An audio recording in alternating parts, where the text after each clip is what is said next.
안녕하세요. 이상큐브입니다. KF-21의 시제기가 공개된 지 몇 주가 지났지만 아직 각국에서는 KF-21에 대한 다양한 분석 기사가 계속해서 나오고 있습니다.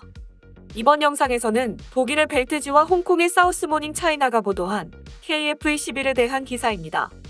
우선 독일의 벨트지는 베를린에서 발간되는 신문으로 독일 내에서 영향력이 큰 신문사 중 하나입니다. 뛰어난 분석 기사는 아니지만 유럽인들의 시각으로 KF-21을 볼 수 있는 기사입니다. 그럼 F-35보다 저렴하고 유로파이터보다 스텔스 기능이 뛰어난 KF-21이란 제목의 기사를 보겠습니다. 8년 전 유로파이터 매니저들은 대담한 꿈을 꾸었습니다. 에어버스는 한국에게 유럽의 전투기를 판매하고 절충교역의 일환으로 한국의 제조시설을 건설함으로써 아시아에서 판매되는 유로파이터를 한국에서 제조하기를 원했습니다. 또한 에어버스가 이끄는 유로파이터 컨소시엄은 한국 최초의 전투기인 KF-X 개발에 20억 달러를 투자하고자 했습니다. 그러나 상황은 달라졌습니다.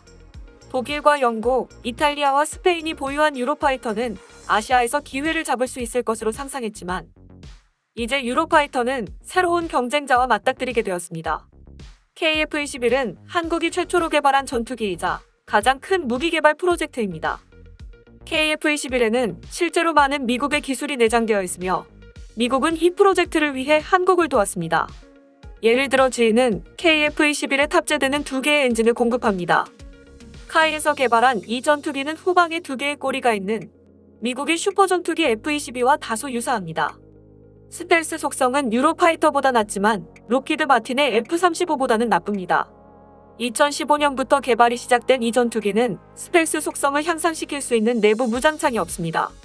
날개 길이가 11m이며 길이가 17m가 넘는 이 전투기는 유로파이터나 F-35보다 약간 큽니다. 최고 속도는 음속의 1.81배로 추정됩니다. 군 전문가들에 따르면 KF-21은 한국의 하나그룹의 A사 레이더가 장착된 5세대 전투기로 간주되고 있습니다. 반면 1994년에 첫 비행을 시작한 유로파이터는 처음에는 4세대 전투기로 개발되었지만 독일의 유로파이터는 현재 최신 레이더로 업그레이드되었습니다. 2040년대의 운용을 목표로 독일과 프랑스, 스페인이 공동 개발 중인 FCAS는 6세대 전투기로 분류됩니다. KF-21은 2가지 목표를 가지고 개발되었습니다. 첫 번째로 한국은 F-4 팬텀과 구형 F-5 타이거를 대체할 새로운 전투기가 필요했습니다. 또한 한국은 더 독립적인 나라가 되기 위해 스스로 군비 노하우를 쌓고 싶어 했습니다. 수십 년 동안 안보정책 측면에서 한국과 밀접한 관련이 있었던 미국은 새로운 전투기 입찰에서 유럽인들을 쫓아냈습니다. 처음에는 보잉의 F-15K가 고려되었지만 한국은 록히드 마틴의 F-35를 선택했고 절충교역으로 미국은 KF-21의 개발을 도왔습니다. 한국은 이제 자신들이 개발한 전투기를 F-35 전투기보다 저렴한 대안으로 보고 있습니다. 단가가 6,500만 달러이고 그동안 미국에 의존했던 유지보수 비용도 낮출 수 있습니다. 또한 수출도 가능하며 인도네시아 외에도 필리핀과 태국이 KF-21의 잠재적인 고객이 될 수 있습니다. 현재 한국은 미국이나 유럽에 의존해서 벗어나 자체 전투기를 개발하고 있는 유일한 국가가 아닙니다.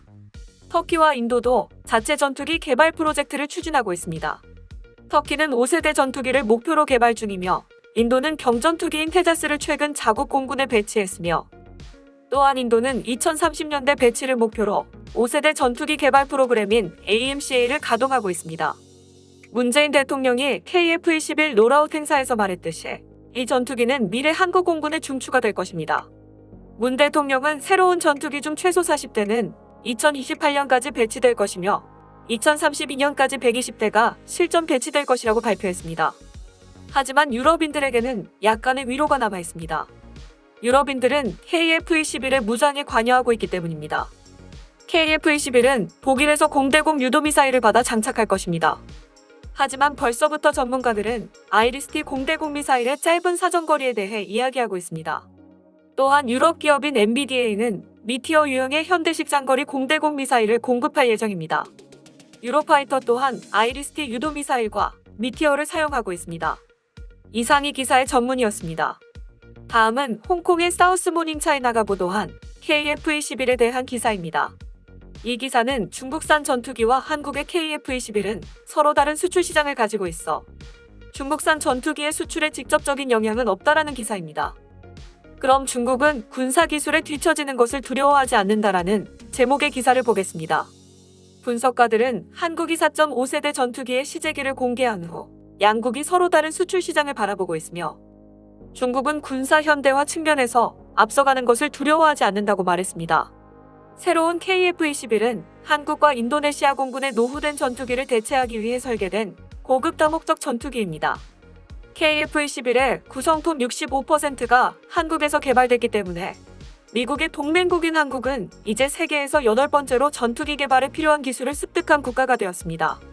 KF-21 롤아웃 행사에서 문재인 대통령은 독립방위의 새로운 시대가 시작되었으며 이것은 항공산업 발전의 역사적인 이정표라고 말했습니다. 앞서 임세은 부대변인은 한국이 2030년대까지 세계에서 7번째로 큰 항공제조 산업을 가진 나라가 되겠다는 목표를 세웠다고 포브스는 보도했습니다. 언론 보도에 따르면 KF-21은 2022년에 첫 시험 비행을 실시할 예정이며 2026년에 생산이 시작될 예정입니다. 최소 40대의 제트기가 2028년까지 인도될 예정이며 한국은 2032년까지 120대를 배치할 예정입니다. 하지만 공군에 배치된 제트기는 전투 준비가 완료되기까지 몇 년이 더 걸립니다. 제인스의 전투기 전문가이자 아시아 태평양 국방 분석가인 윤그레벳은 KF-21 시제기의 개발이 현재 절반 정도에 불과하며 개발을 완료하는 데 5년이 더 걸릴 것이라고 말했습니다. 이 전투기가 완성되면 한국은 전투기 기술에 대한 해외 의존도를 낮출 수 있어서 한국은 전략적 우위에 설 수 있을 것이라고 그는 말했습니다. 과거 미국은 매우 진보된 기술에 대해서는 한국에 대한 수출 승인을 거부했습니다. 그러나 이제 한국은 자체 항공기를 보유하고 있어 다른 누구에게도 의존할 필요가 없습니다라고 그레벳은 말했습니다. 그는 북한을 언급하며 한국은 실질적인 전략적 위험을 안고 있는 나라이기 때문에 이 최첨단 항공기가 운용된다면 한국에게 힘을 발휘할 수 있는 주권을 제공할 것입니다라고 언급했습니다. 중국의 군사 전문가인 저우 첸밍은 한국이 고도로 발전된 제트 전투기를 개발 중에 있지만 중국은 뒤처지는 것을 두려워하지 않는다고 말했습니다. KF-21이 완전히 작동하는 데는 수년이 걸릴 것이며 중국의 공군 전력도 그 시기에는 개선될 것이라고 그는 말했습니다. 중국의 선양항공은 FC-31 또는 J-31로 알려진 5세대 스텔스 전투기를 개발하고 있습니다. 당시 온라인에 공유된 사진에 따르면 이 항공기의 프로토타입은 작년에 많은 수정을 거쳤던 것을 알 수 있습니다. 그레벳은 KF-21이 중국의 항공기 수출 시장에 나쁜 영향을 미칠 것으로는 생각하지 않는다고 말했습니다. 그는 보통 한국의 전투기는 중국 항공기보다 약간 비싸지만 확실히 더 능력이 있는 것으로 간주된다고 말했습니다. 그런 이유로 중국의 전투기 수출에 직접적인 영향이 있을지는 확신할 수 없습니다. 왜냐하면 한국의 KF-21은 아마도 같은 고객에게 가지 않을 것이기 때문입니다. 이상이 기사의 전문이었습니다. 중국은 지난 4월 9일에 한국이 KF-21의 시제기를 공개하자 같은 날에 제-20의 A사 레이더와 공대공 미사일인 PL-15를 발표했습니다. 중국의 의도는 한국이 전투기를 개발해도 중국은 이를 발견하고 격추시킬 수 있는 미사일을 가지고 있다는 것을 홍보하기 위한 것으로 보입니다. 중국이 KF-21에 얼마나 초조했는지를 알 수 있게 해주는 대목입니다.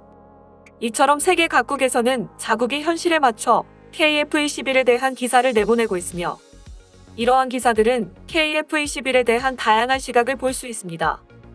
이상 마치겠습니다. 시청해주셔서 고맙습니다. 이상큐브였습니다.